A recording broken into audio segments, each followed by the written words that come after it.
ስለዚህ እኔ ምንም አልጠቅምም እዚህ ጋር መሞት ነው ያለብኝ ወደሚል አስተሳሰብ እንድመጣ አደረጉኝ። በረኪና ለመጠጣት ሞክራለሁ። መኪና ውስጥ ልገባልና ባይገለኝስ እሷን በእጄ እንዲሰብሬ ሆዴ ውስጥ መክተት ጀመርኩኝና አንድ አይደለም ከተው ወደ 7-8 መርፌ በአንድ ቀን ከተትኩኝ።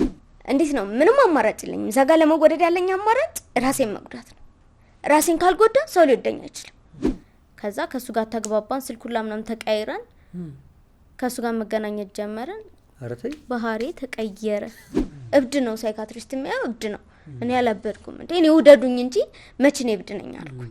ለምንድን ነው ያልሰራሽው ሲለኝ ክፍት አድርጌ ቁስሌን አሳየሁት። ሰርጀሪ ተሰርቼ ነው ምን አገባኝ እኔ ብሎ በጎማ መታኝ። በጣም በድጌሻለሁ፣ ስለበደልኩሽ፣ ስላስከፋሽ፣ ልጅነትሽን እንዳትኖሪ ስላረኩሽ በጣም ይቅርታ። ዛሬ ስቱዲዮአችን ጸሎተ ሃይማኖት ታሪኳን ልታካፍለን ተገኝታለች። ጸሎተ እንኳን ደህና መጣሽ። እንኳን ደህና ቆያችሁ። ታሪክሽ ከየት ነው የጀመረው? ምንድነው ልታካፊን የፈለግሽው? 19 ዓመት ልጅ ነኝ።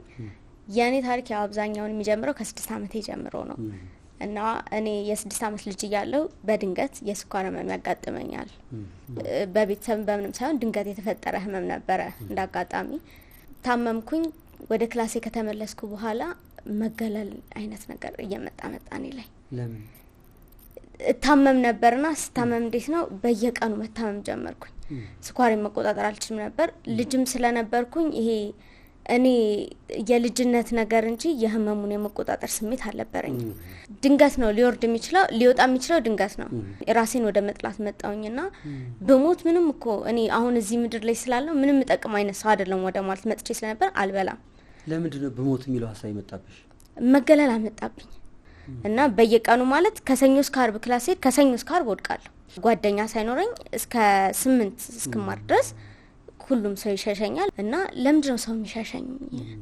መታመም በእኔ ተጀመረ ወይ ወደሚለው ነገር መጣውኝና ስለዚህ እኔ ምንም አልጠቅምም እዚህ ጋር መሞት ነው ያለብኝ ወደሚል አስተሳሰብ እንድመጣ አደረጉኝ።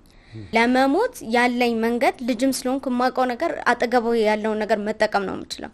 ስለዚህ አልበላም አታስበሉኝ ነው። ካልበላው ይወርዳል፣ ይጥለኛል፣ ያንቀጠቅጠኛል ምናምን። ከዛ ወደ ሐኪም ቤት ሆነ ነው ያው ህይወት ቀጠለና 3ኛ ክፍል ምናምን ላይ ገባሁኝ ክላስ። ከናትና ከአባቴ ጋር ነበር የምኖረው። በመሃል ተለያዩ። የነሱ መለየት ደግሞ ሌላ ጭንቀት ሆነብኝ። እሷም ጓዳ ነው የምትሆነው፣ እሱም ሳሎን ነው የሚሆነው። መነጋገር የለም፣ ምንም አይነት ነገር የለም። በቃ ዝም ያለ ቤት ውስጥ ነው የሚሆነው። ወንድሜ እናቴ ጋር ይሆናል፣ እኔ አባቴ ጋር ሆናለሁ። ተካፈላችሁ ማለት መከፋፈል መጣ። ስንከፋፈል እንዴት ሆነ? እናቴ አባቴን እኔ ላይ ትወጣለች። ለምን እኔ አልረዳትም። አባቴ ደግሞ እኔን እንዴት ነው በቃ የሆነ በጣም ቅብጥ ነገር ያደርገኛልና ወደ አባቴ አመዝናለሁ። አባቴ ደግሞ እናቴን ወንድሜ ላይ ይወጣል እና ወንድሜ ላይ ሲወጣ ደግሞ ወንድሜ ደግሞ አይረዳውም አባቴን። መከፋፈል መጣና እኔ ከአባቴ ጋር ሆናለሁ፣ ወንድሜ ከእናቴ ጋር ይሆናል። ከዛ እንደዛም እያልን በመሃል ተለያዩ። እኛ እናታችን ጋር ሆነን ከዛ ያ መታመም ድጋሚ እየቀጠለ መጣ። በዛ ሰዓት ይሄ ስኳር በሽታ በደንብ እንትን አልነበረው፣ እውቀቱ አልነበረ ማለት ይሄ እንዴት ነው እንደ በጣም በዛ ሰዓት የነበረው ኤችአይቪ እና ኢቦላ በጣም ቢፈራበት ሰዓት ነበረ እና እንደዛው ለሚቆጥር ሰው ቢነካኝ የሚተላለፍ የሚመስላቸው ልጆች አሉና እንደዛ ያደርጋሉ። ግን ክላስ መጣው ዛሬ አትወድቂም እንዴ? ክላስ ለመቅጣት የሚፈልጉ ልጆች ዛሬ አትወድቂም እንዴ? እኔን ተሸክሞ በመውጣታቸው ክላስ የሚቆጥሩ ልጆች አሉና ዛሬ አትወድቂም እንዴ?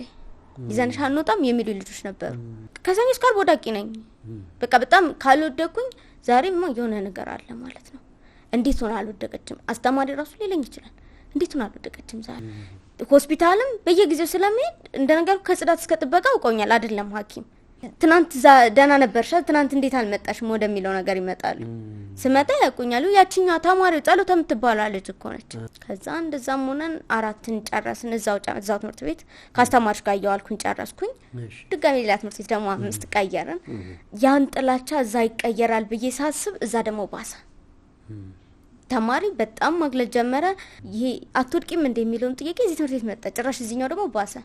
ከሳትወርቅ ያለሽ እንዘጋጅ የሚለኝ ተማሪ ነበር። በጣም ነበር የሚገርመኝ። ከሳትወርቅ ያለሽ ጸሎት እንዘጋጅ እንውጣለን ምናምን ግሩፕ ይሰሩና ትወድቃለች ይዘናት እንውጣለን የሚል ልጆች መጡ። ከዛ በመሃልም ቤተሰብ ተጣልቶ እንደምንም ብዬ እነሱን ለማስታረቅ ስል ጎዳና መውጣት ጀመርኩኝ። ካልተታረቃችሁ አብር እናትና አባቴን ለማስታረቅ ስል ተማሪ መጣና ደግሞ ይሄ ልጅነት ላይ የሚያሳድረው ተጽዕኖ አባቴ እኮ እንደዚህ እንትን ብሎ ማታ እኮ እንደዚህ ያሳልፈን ምናምን የሚል ነገር ይመጣል። ከዛ ነገር ሲመጣ እኔ ምን ማድረግ ጀመርኩኝ? ካልተታረቃችሁ ማናችሁም ቤት አልኖርም ራሴን አጠፋለሁ ማለት ጀመርኩኝ። ሲጀመር ቤተሰቦቼ የማይወዱኝ እንዴት ነው ሌላ ሰው የሚወደኝ ወደሚለው ስሜት መጣ። ስለዚህ ቤተሰቦቼ አይወዱኝም ሌላ ሰው ተማሪ ባይወደኝ አይገርመኝም እያልኩ መጣውና ሁለታችሁ ማትታረቁና አብራችሁ ማትኖሩ ከሆነ ከማናችሁም ጋር አልኖርም እያልኩኝ ጎዳና ወጣሁ። ከቤት እጠፋለሁ። ከዛ በኋላ በፍለጋ ነው የምገኘው። አያጡኝም ያው ያገኛል። መድኃኒት ደግሞ ሳልወጋ ስለሞት ወይ መንገድ ላይ ልወድቅ እችላለሁ ወይ ምናም ስለፈራ ቤተክርስቲያን ገብቼ ነው የምደበቀው። ስደብቅ ፈራለሁ እና ቤተክርስቲያን መጥተው ያገኙኛል አይቀርልኝ። ከዛ በጣም ሲብስብኝ ራሴን ለማጥፋት ስል ወደ መርፌ መስበር ገባሁ። መርፌ ሰበርኩኝ ሆዴ ውስጥ። እንዴት ማለት ነው? መርፌዋ ትንሽ ነች እቺ የምትገባው መርፌ ትንሽ ነችና እሷን በእጄ እንዲሰብሬ ሆዴ ውስጥ መክተት ጀመርኩኝና አንድ አይደለም ከተው ወደ 7-8 መርፌ በአንድ ቀን ከተትኩኝ። እየከተቱ ወደ ውስጥ ማስገባት ነው ምንድነው? ወደ ውስጥ ማስገባት። ምንም የሚይዘው ነገር ቀጥታ ይገባል? ያማል፣ በጣም ያማል። አንደኛ መርፌ ነው፣ ሁለተኛ ሆድ ላይ ነው። በጣም ነው የሚያማው። ግን እኔ እዛ ጋር ከሚያመኝ ህመም ይልቅ የመሞቴን ነገር ስለሆነ ማስበው ጨክኜ ከት ነበር። አንድ ከተትኩና ድንገት ወንድሜ ደረሰብኝ። ጮኸ ምናምን ጎረቤቶች ነበሩ። ይዘው ሐኪም ቤት ይዘውኝ ሄዱ። እናቴ ተጠራች። ከዛ ሐኪሞቹ እናሳስርሻለን አሏት እናቴን። እቺ ልጅ ያለ ምክንያት እንደዚህ አትሆን መርፌ አትከትም እናሳስርሻለን አሏት። እናቴ ደግሞ ዛጋ መሯታለን። በየቀኑ ሆስፒታል ትሄዳለች። በየቀኑ ነው ይታመማሉ። መርፌን ሰበርኩኝ እንደዛ አንካስሻለን ምናምን አሏት። ከዛ ሰርጀሪ ተሰራ። በቃ ይሄ መርፌ እንዴት ሊወጣ አይችልም። ወደ ውስጥ ገብቷል። ቆዳይ ላይ ወደ ስጋዬ ሳይሆን ቆዳይ ላይ ሆኖ ግን አብጧል ሆዴ እና ሰርጀሪ ተሰራ። እስኪ የሰርጀሪ ሐኪም ያቱ ምናምን ተባለና ከዛ የመጀመሪያው መርፌ ወጣ። ሌሎቹ ጠፉ። በቃ ጠፉ። ወደ ውስጥ ገብተው ጠፉ። አልታያሉ። እረጅ ተነስቼ አንዷ መርፌ ብቻ እንድታየች እሷ አጥጣ ተብሎ ሰርጀሪ ተሰራ። ከዛ ሰርጀሪ ከተሰራው በኋላ ቤት ውስጥ ፍቅር መምጣት ጀመረ። እንዴት መንቀሳቀስ አልችልም። በቃ እናቴም ስቃ ነው እንትምትለኝ ትጠብቀኝ ጀመር ምናምን እንትን ልክ ቁስሏ ድርቅ ብላ ወደ እንትን መመለስ ከጀመርኩ በኋላ ያ ነገር ይጠፋል። ጸባችን ይመለሳል። ድጋሚ በሆነ ነገር እንክብካቤ ይቀየራል። ስለዚህ አሁን መርፌ መስበር አለብኝ ማለት ነው። ለመወደድ መርፌ ሰብሬ ሰርጀሪ በቃ ያለኛ አማራጭ ለመወደድ ሰርጀሪ መሰራት አለብኝ። ያለበለዚያ ቤት ውስጥ የውጭ ሰው አይደለም ቤት ውስጥ ያለ ሰው ሊወደኝ አይችልም ወደሚለው እንትመጣ። ከዛ የቀሩት እንደተጠፋ ነው የሚታወቀው። እኔም እንደጠፋ ነው ማቀው። ግን ምን ማድረግ ጀመርኩኝ? ልክ ስንጣላና በጣም ነገሮች እንትን ሲሉ ሌላ መርፌ ሰብርና የድሮ መርፌ እኮ ተገኘ ማለት ጀመርኩኝ። ያበጠ ሆዴ እኮ አበጠ፣ የድሮ መርፌ ሳይገኝ አይቀርም ማለት ጀመርኩኝ። መንቀሳቀስ ይከብደኛል። ጎንበስ ቀና ካልኩኝ ግብት ነው የምትለው ትንሽዬ ስለሆነች ወዲያው ነው ወደ ውስጥ የምገባውና አትታይምና ተጠንቅቄ ነው ከሰበርኳት በኋላ ተጠንቅቄ እንደዚህ እኮ ተገኘ ነው ማለት ጀመርኩኝ። ከዛ እንትን ሐኪም ቤት ሄዳለሁ፣ ሰርጀሪ ይሰራል። 2 3ኛው ላይ እንደዛ ሆኖ ልክ በስንተኛው ቀን ቁስሊ ከተፈታ በኋላ ትንሽ እንትን አለች፣ ስፌቱ ለቀቀና ተተረተረ። ከዛ በቃ እናቴ በጣም እንደነገጠች እንዴት ምናምን አለች። ከዛ በጨው ውሃ ያጠባችሁ እንትን በል እንጂ እቺ ልጅ ስኳር አለባት፣ ቁስሏ ቶሎ አይድንም፣ ድጋሚ አንሰፋትም፣ ያለ መደንዘዣ እቺ ልጅ ትንሽ ልጅ ነች ያማታል፣ ስለዚህ አንሰፋም አሉ ሐኪሞቹ። ከዛ የዛ ጊዜ ነው እንክብካቤ ባሰ በደም የተተረተረ ጊዜ። አሁንም ሌላ ዘዴ ማሰብ ጀመርኩ። ቆይ ስትሰፊ ሰርጀሪ ስትሰሪ እናትሽ በደም ትንከባከብሻለች? ለምን ተሰርቻለሁ፣ ሰርጀሪ ተሰርቻለሁ። በጣም እንደ ትልቅ ነገር ነው እንትን የሚባለው ነው። እንክብካቤ አለ፣ የምትፈልጊው ፍቅር አለ። እሺ፣ ስለዚህ ፍቅር ማገኘው ሰርጀሪ ሲሰራ ነው ወደሚለው ነገር መጣ። በቃ ራሴን ላጥፋ ብለም የሆነ እንዴት ነው ሰው ቢያለቅስልሽ ድንኳን ጥሎ 3 ቀን ነው የሚያለቅስልሽ እንጂ ከዛ በላይ አያለቅስልሽ። ስለዚህ አትልፊ ተባልኩኝ። አትልፊ፣ ራስሽ ለማጥፋት አትልፊ።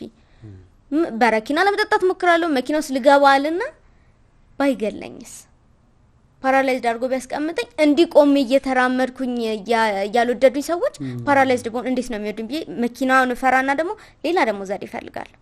ራሴን ለማነቅጥራለሁ፣ አይሳካልኝም። ከዛ እንደዛ ያረኩኝ ልክ 2 3ኛውን እንደዛ ትንሽ እንደተከፈተ እንትን ካለ በኋላ ሽንት ቤት ገብቼ ሙሉ ለሙሉ ቁስሉን ከፈትኩት፣ እያመመኝም ቢሆን ማለት ነው። ተረተርሹ? ምንም ማለት እንዴት ነው ምንም አማራጭ የለኝም። እዛ ጋር ለመወደድ ያለኝ አማራጭ ራሴን መጉዳት ነው። ራሴን ካልጎዳ ሰው ሊወደኝ አይችልም። ያን እንደማያሳየኝ እዛ ጋር ያለ ሰው ነው እንዴት ነው ራሴን ስጎዳ ነው ያ ሰው ሊወደኝ የሚችለው ወደሚለው ነገር መጥቻለሁ። ከዛ እቺ ልጅ ሳይካትሪስት ያታዋልኩ የሆነ ችግር አለባት ወይ እናንተ አልተረዳችኋትም ወይ የሆነ ችግር አለ። ስኳር ገና ሲዘኝ ተነግሯል። ባህሪዋ ይቀየራል። ያለ ምክንያት ልታለቅስ ልትነጫነች ትችላለች። ልመዱት ተብሏል። ግን ያ ነገር አላግባባንም። ሳይካትሪስት ያታዋልኩ በስንተኛው ቀን እቺ ልጅ አበደች። ሳይካትሪስት ያትኮ ተባለች ተብሎ እኔ ሳይካትሪስት አያኝም እብድ ነሽ እየተባልኩ ነው። እብድ ነው ሳይካትሪስት የሚያው እብድ ነው። እኔ አላበድኩም እንዴ እኔ ውደዱኝ እንጂ መቼ ነው እብድ ነኝ አልኩ። ያው አባቴ ለማሳመን እንትናለና ማውራት ጀመርኩኝ። እጄ እዛ ሳውራ የሆነ ነገር እየቀለለኝ መጣ። ቀጠሮ እየተራዘመ ሲመጣ ታውኩት። ከዛ ድሮ ፓሪ ድጋሚ እየተመለሰ መጣ። እኔ ምን ነጫነጫለሁ ከናቴ ጋር ምን እንጣላለን። ድጋሚ መርፌ መስበር ውስጥ ገባ። 8ኛ ክፍል ገባሁኝ። አማራጭ የለሽም ምን ይወጣልሽ ከዚህ በኋላ ሰበር ያልኩኝ ለራሴና ሽንት ቤት ገብቼ ድጋሚ መርፌ ሰብሬ ወደ ስቀጠጥኩኝና እናቴ መርፌው እኮ ወዲ አበጠ የድሮ መርፌ አበጠ አልኳት። ሰብር ያለው ካልኩኝማ በቃ ይጥላቸው ይብሳል። አንቺ እኛን ለማሰቃየት ነው እንጂ አንቺ ፍቅርን ፈልገሽ ነው የሚለኝ ሰው የለም። እዛ እናቴ ሆዴ ውስጥ እኮ ምናምን አልኳት። እናቴ ነበረችው ወደ ሐኪም ቤት ወሰደችኝ። ራሽ ተነሳው አይታይም። በቀን 5 ተነሳ። ይዛ ቀን 5 ተነሳ የለም መርፌ ያለካ ጠፍታለች። ስንቀሳቀስ ወደ ውስጥ ገብታ ሌላ መርፌ ይዤ ነው ሐኪም ቤት የሄድኩት። ሽንት ቤት አዴ ልግባ አልኩኝና ገብቼ ድጋሚ ሰበርኩኝ። ህመሙ ይለያል። ሳይካትሪስቱም ሲያነግርሽ አልነገርሽው? ለማንም አልነገር። ምን ሆነሽው ሲልሽ ምን አልሽው? ምንም። ከዛ ድጋሚ እንደዛ አድርጌ 8ኛ ክፍል ላይ ሰርጀሪ ተሰራው። ሰርጀሪ ተሰርቼ ትምህርት ቤት ውስጥ ማት ሲያስተምረን የነበረው አስተማሪ ከተማሪ ተጨማሪ አስተማሪ ተጨመረብኝ።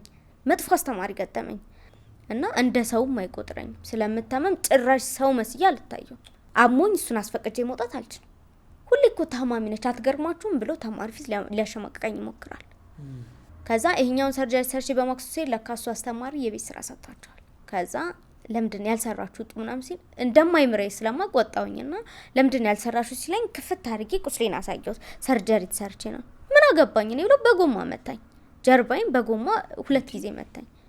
ለምንድን ነው መማረው ቢቀርስ ወደሚለው አስተሳሰብ መጣ። ጫክኝ ገብቼ ድጋሚ ተረተርኩት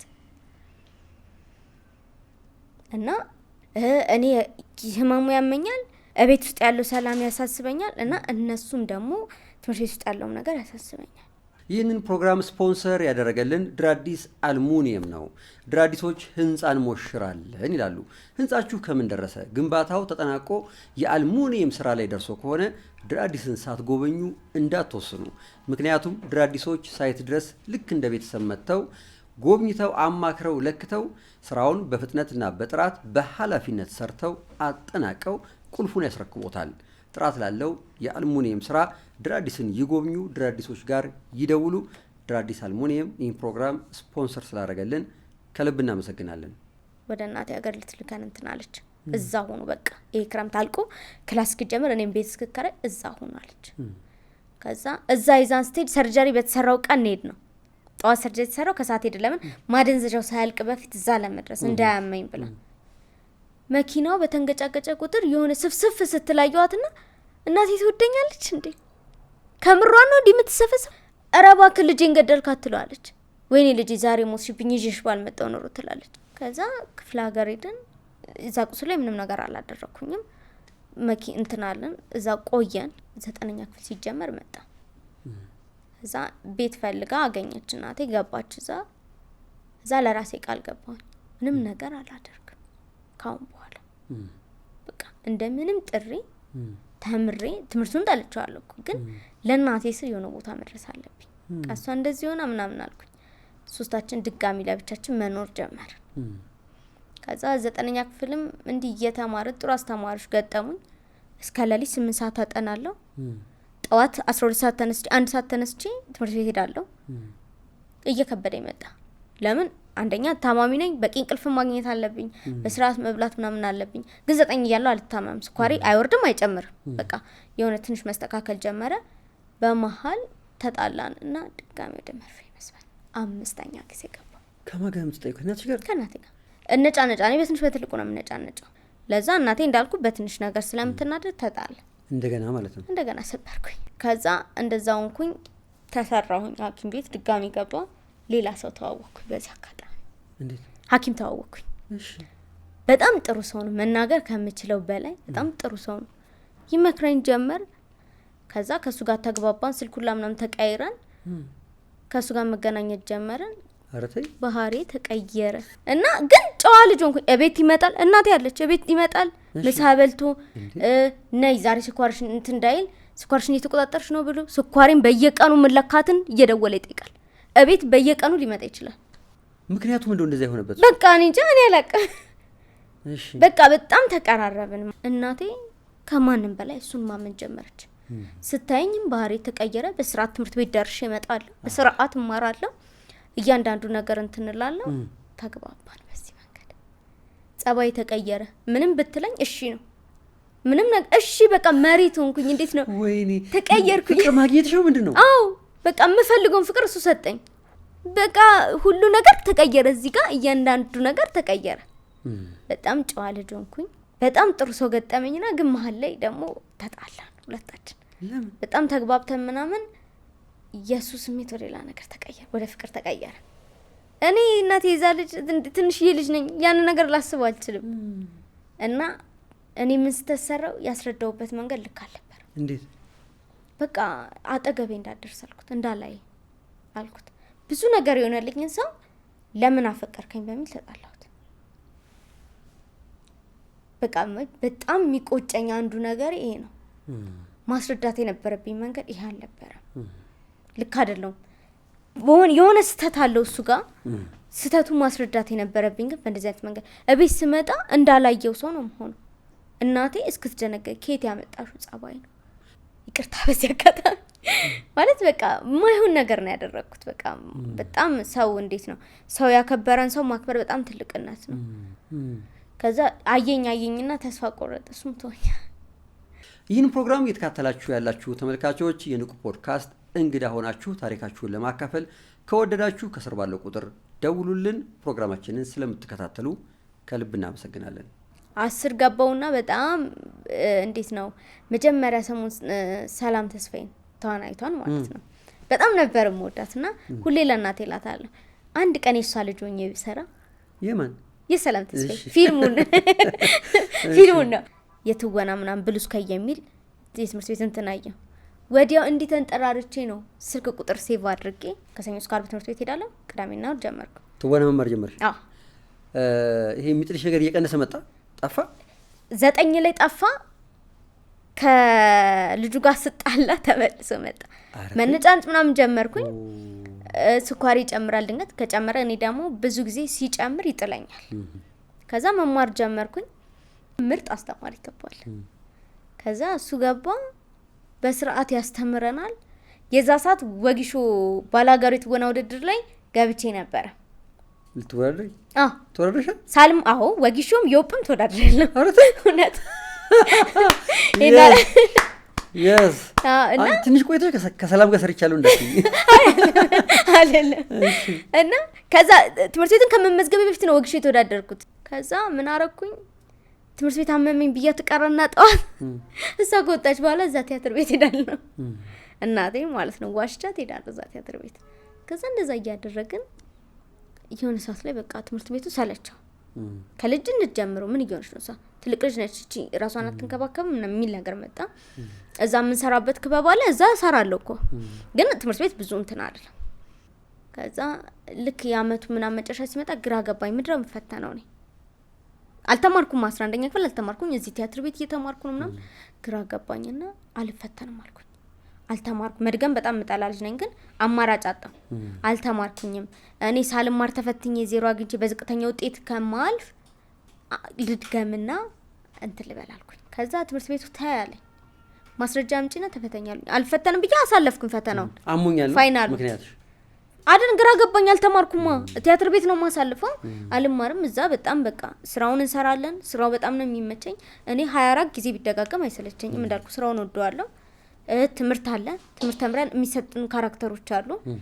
መፈልጋትን ሴት እዛ ጋር ያገኛት መጣ እዛ ቲያትሩን እየሰራው ምናምን አልፈተንም ብዬ ጨርሼ ድጋሚ ትድገም ተባለ ከመድገማ በፊት ወይ የሐኪም ቤት ወይ ጸበል ማስረጃ ካላመጣች የግል ትምህርት ቤት ነው መድገማችንን ተባልኩ ከዛ እንደዛ ሲባል ማስረጃ መጣና የሌለ ማስረጃ መጣና ገባ ምንም አማራጭ የለም እዛ 11ኛ ክፍል እንደገምሽ ማለት ነው እናቴ በተለይ በወር 2000 ምናምን ብር ተከፍሎ ነው ምንም ማረው ብቻዋን ነው አባቴ ምንም ይሰጣት ነገር የለም ብቻዋን ነው የምታሳድገን የሁለታችንንም የሰርቪስ አለ በከባድ ነው በቃ ግን እንደዛም ሆና ችላ ጥርሷን ነክሳት እንትለን ነበር ብቻዋን በሚከፈላት ደሞዝ ብቻ ከዛ በስርዓት መማር ጀመርኩኝ ፋይናል ልክ ልንፈተን ስን ትምህርት ቤት በርጋ ደርሼ ወደኩኝ ከዛ ልክ በሯ ጋር ደርሼ ነው ደግሞ ወደኩትና ፊዚክስ አስተማሪ በጣም መጥፎ አስተማሪ ሆነብኝ እንትን ይያለን እኔ አይመለከተኝም ማለት ከዛ እኔ ምትታመም ከሆነ ባትማር ይሻላል አይነት ነገር አመጣ ከዛ ይሄ ነገር ለምጄላ እንደ ሰው ስላለኝማ አይከፋኝም ብዬ ነው የቀጠልኩት ፋይናል አልፈተንሽም ማለት ሌሎች አስተማሪ በሙሉ ፈተኑኝ ፋይናል ነው ሆስፒታሉን ያሳለፍኩኝ ከዛ ውጤት መሰራት ስላለበት ትፈተን ተባለ ሌሎች ፈተነኝ እሱ አይመለከተኝም አልፈተንሽም ማለት እናቴን አሰብኳትና ሂጄ ለመንኩት ቲቸር ነኝ እኮ ታምሜ ነው ወድጄ አይደለም እባክህ ተረዳኝ ምናምን ብዬ በጣም ለመንኩት ከዛ አይመለከተኝም ማለት ከዛ በጣም ለመንኩትና እምቢ ሲለኝ ተማሪ ፊቱን ላሳቀብኝ ድጋሚ እሱ ከፈለኪን ኮምፕሊት ስጠኝ ካሁን በኋላ አለምንም አልኩት ነው አለ አዎ አልኩት ሰከንድ ሴሚስተር ተጀመረ ለሱ ልብዬ በስርዓት መማር ጀመርኩኝ ፋይናል ደረሰ ፋይናል ተፈተንኩኝ ከዛ የመጨረሻ ውጤት መቀበያ ቀን ስንሄድ እሱ 20 ምናምን ይሰጠኝ ከመቶ እንደወድቅ አደረገኝ ከዛ ድጋሚ 11ኛ ክፍል ለሶስተኛ ጊዜ ገባሁ አልቀረልኝ ከዛ በቃ ምንም ማድረግ አልቻልኩም አዛዝኛው ስገባ ለራሴ እያንዳንዱ ነገር ቃል ገባሁኝ በስርዓት መማር ጀመርኩኝ ስማ አስተማሪ እንደዚህ አይነት አስተማሪ አለ እንዴ ማለት ጀመርኩ ሁሉም ተንከባክበውኝ ታምሜ ቀርቼ ስመለስ በአንድ ሴሚስተር 15 ቀን መማር ልጅ በሴሚስተር 15 ቀን ብቻ ቀረው በዚህኛው አመስማ በስርዓት ተማርኩ ውጤቴ ተሻሻለ ምናምን ከቲያትር ቤቱ በዚህ አጋጣሚ ወጣው ለምን ትምህርቴ ለመማር በዚህ አጋጣሚ አራተኛ ዙር ወግሾ ተወዳድሬ ወድቄ የወብ ጋር ብቻ ነው ልክ ደግሞ በስንተኛው ቀን ነው በወደኩኝ አልቅሼ ምናምን ከናቴ ጋር ይዛን አራተኛ ዙር ስወዳድ ተጣልተናል እና አንቺ ስለተጣላሽኝ ነው እንደወድቅ አረግሽኝ እንኳን ደስ አለሽ ምናምን ብዬ ቆቅሻታል እሷ ግን እረስታው እንዴት ነበር ውድድር ምናምን ልትለኝ ደወለችኝ አይው ጣልሽኝ ወደኩ ደስ አለሽ ጸልይሽ ነበር አንድ ወድቅ ምናምን ብዬ ተቆጥቻት ከዛ ምን ሆኜ ነው የተናገርኳት ምናምን ብዬ በስንተኛው ቀን የወብ ወጣ ከዛ የወብ ገባሁኝ ትምህርቴን በስርዓት እማራለሁ የወብ መጥቼ ወዳደራለሁ ከዛ ተፈተን መጀመሪያ ሴሚስተር ጥሩ ውጤት ምናምን መጣ 11ኛ ክፍል ማለት 11ኛ ክፍል እዚህኛው አምና ማለት ነው ሰከንድ ሴሚስተር ገባ በቃ ክላስ መጨረስ አለብኝ አሁን ተለፍቶብኛል በሁለተኛው ቀን ምናምን ፓራላይዝድ ሆንኩኝ እንዲህ ግማሽ ሰውነቴ መንቀሳቀስ አቆመ እንዴ ለምን እኔ እንጃ እስካሁን ያልታወቀልኝ ነገር ነው እንዲህ አንገቴ መሸከም አቃተኝና እንዲህ ብዬ ነው ሙሉ እንዲህ ብዬ ይሄን እጄን እንደዚህ ደግፈው አንገቴን ቀና ማድረግ በጣም ከከበደኝ እንደዚህ ዝና እንደዚህ ብዬ ቁጭላለሁ ምግብ መብላት አቃተኝ ለዛ ለመድኃኒቱ ነርቭ ይሆናል ተብዬ ስተኝ የለም ምንም ነገር ምን ሆነሽ ነው እጄ መንቀሳቀስ አይችልም አንገቴ መሸከም አልችልም ጭንቅላቴ መሸከም አልችልም አንገቴ መሸከም አይችልም እንዲህ ብዬ ያዩኝ ማውቅ አልቻለም አሉ ሐኪሞቹ ዶክተሮቹ ዝም ብለሽ የነርቭ ማስታገሻው ሰጂ ሊሻልሽ ይችላል ፈተና እንዲህ እንዳያስኩ እንዲህ ብዬ 4 ቀን እንዲህ ብዬ ተፈትኜ መጣ ጨረሰ 12 ክፍል ገባሽ አልገባሽም ገባሁ 11 አለቀ ገባሁ ካሁን ደገመሽ እንዳልደግም አልኩት እኔ ከምታስደግመኝ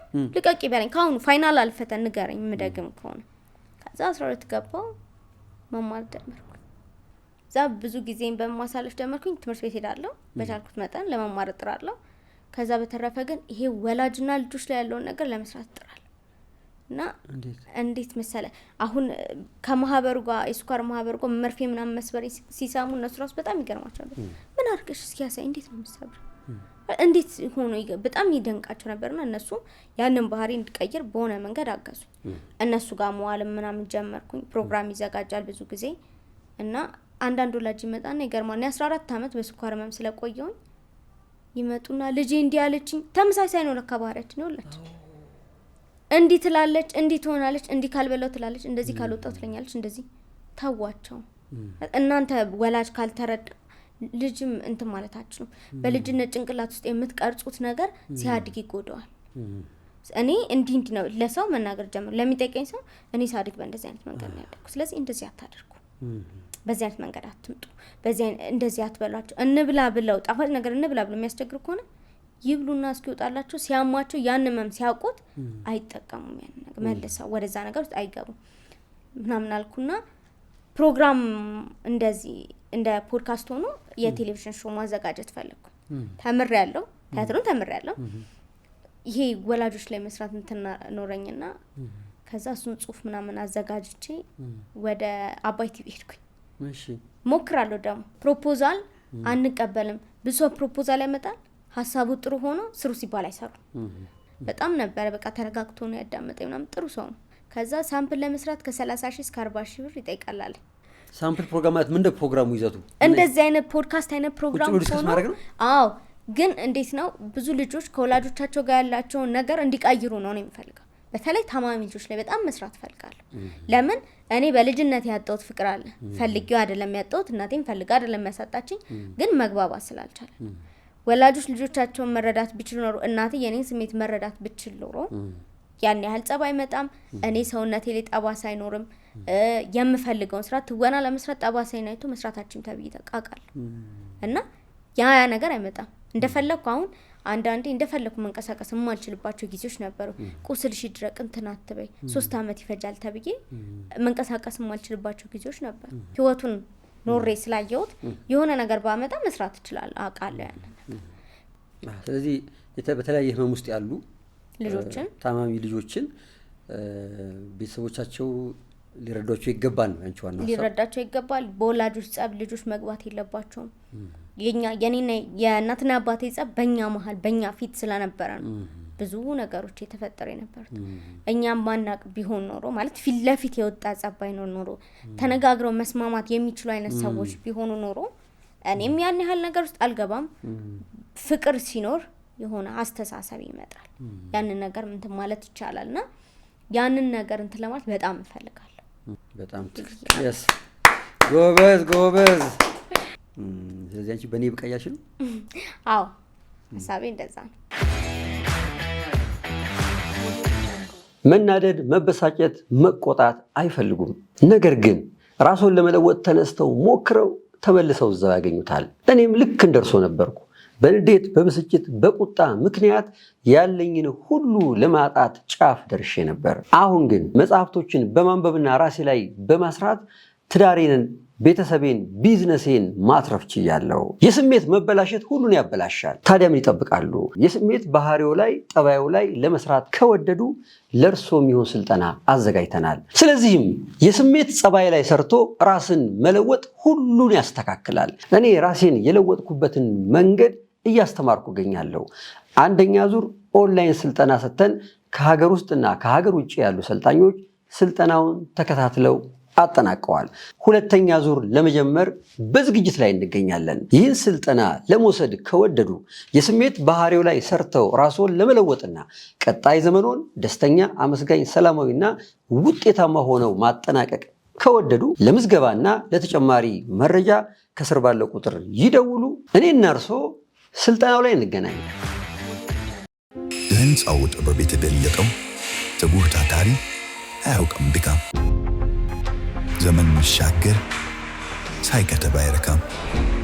የሀገሬ ኮከብ የሀገሬ ፈርጧ በእውነት የወጣ ከአብራክ ከውስጧ አዳዲስ ሐሳብን የሚያፈልቅ በተለየ ስልት የሚያጠናቅቅ የአልሙኒየሙን ልክ ድር አዲስን እንካ።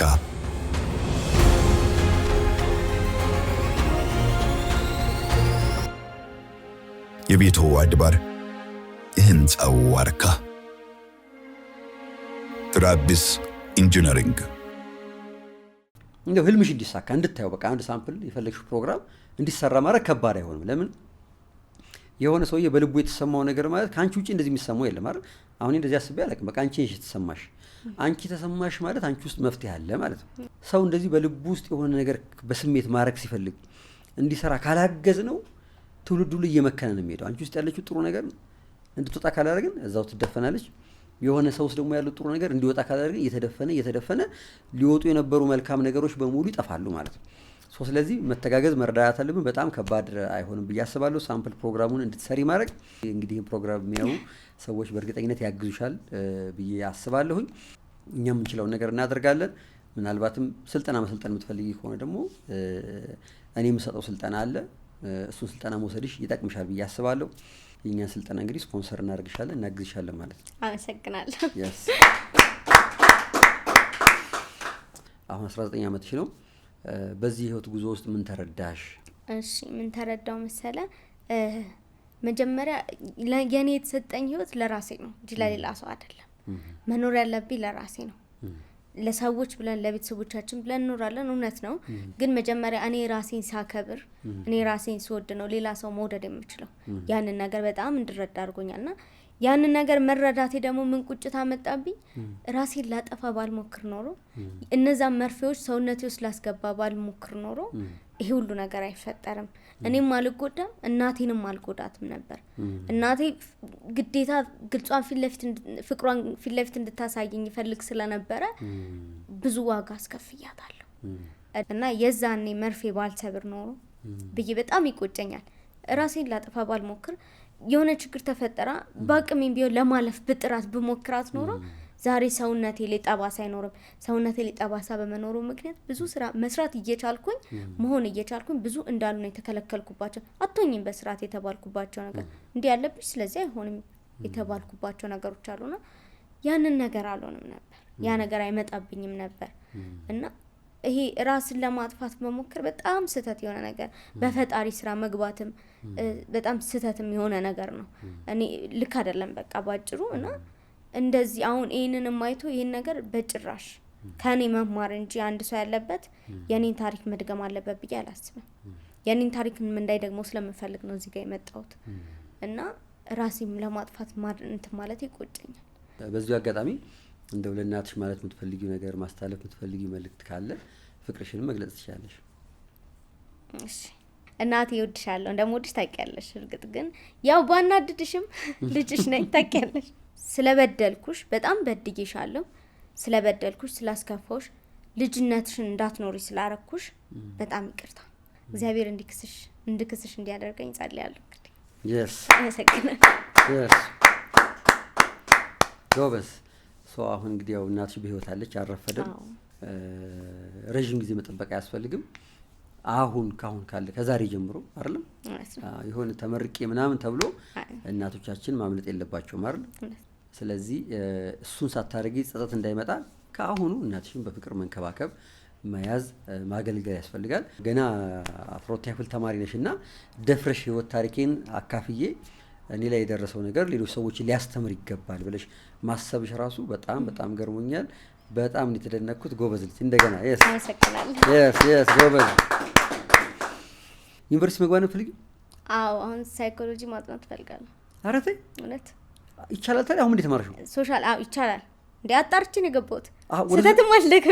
ኦኬ መጨረሻ ላይ ከእንደገና 11 የፍስ ተወርቂ ወደ ሶሻል ገባሽ? ደግሞ ወደ ሶሻል ገባውና ሳይኮሎጂ መማር እንደምችል እንዳንቺ እድል ያገኘ የለም እንዴ? በጣም በናቹራል በኩል አድርጎ ወደ ሶሻል ሁሉንም አይቻላል። እኔ ናቹራልም አልገባውም ማለትም ቀምሻለሁ። ስለዚህ ናቹራል ትማሪ 2 ዓመት 11 የፍል ገብተሽ ወደቅሽ። ሶስተኛው ላይ ሶሻል አደረግሽው። አይገርምሽም? ወደዚህ ኩንት ተፈልጎ ሊሆን ይችላል። አዎ ምክንያት አለ። ሁሉም ነገር እግዚአብሔር ምክንያት አለው የሚያደርግ። ስለዚህ በርቺ። እንግዲህ እንጠብቃለን።